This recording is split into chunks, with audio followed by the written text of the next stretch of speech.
Culture du judaïsme est heureux de vous retrouver aujourd'hui pour une visite inédite d'un lieu singulier, le cimetière israélite de Saverne dans le nord-ouest de l'Alsace. Construit à flanc de coteau, ce lieu d'inhumation a été bâti sur un territoire jadis appelé Zandberg, c'est-à-dire la colline de sable, bientôt renommée au XVIIe siècle Judenberg, la montagne des Juifs.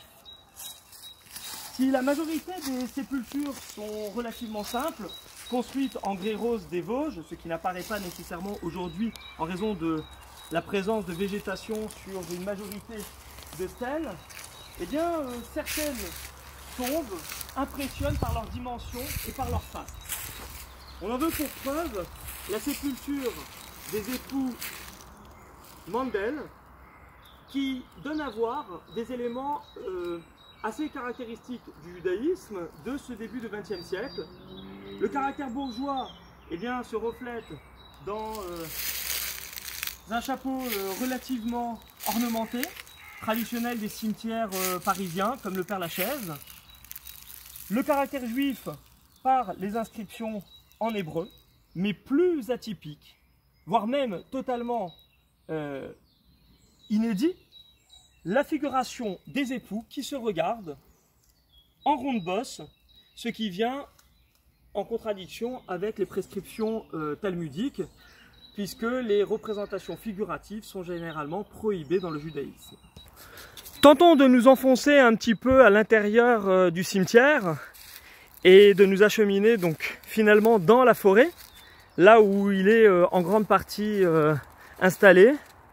Et cherchons à voir si certaines tombes se détachent. Alors oui, effectivement, une première ici, avec les mains aux doigts écartés, traditionnelle des sépultures des Cohen, les prêtres dans l'ancien temple qui continuaient d'effectuer leur sacerdoce jusqu'à l'époque contemporaine, en bénissant le peuple d'Israël. Un peu plus loin, eh bien, nous arrivons au périmètre des Lévites, vraisemblablement. Alors ces derniers sont également reconnaissables à un élément assez caractéristique dans tous les cimetières juifs, la cruche, qui rappelle effectivement leur fonction au temple.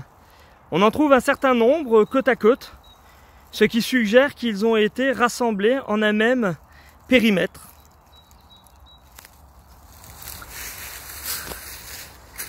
Alors, prêtons garde à ne pas chuter.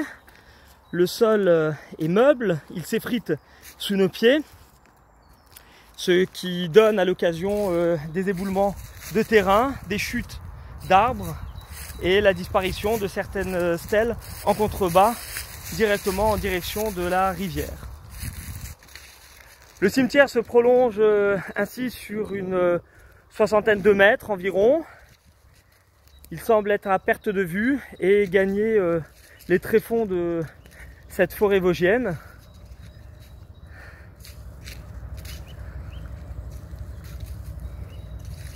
Voilà un dernier petit tour d'horizon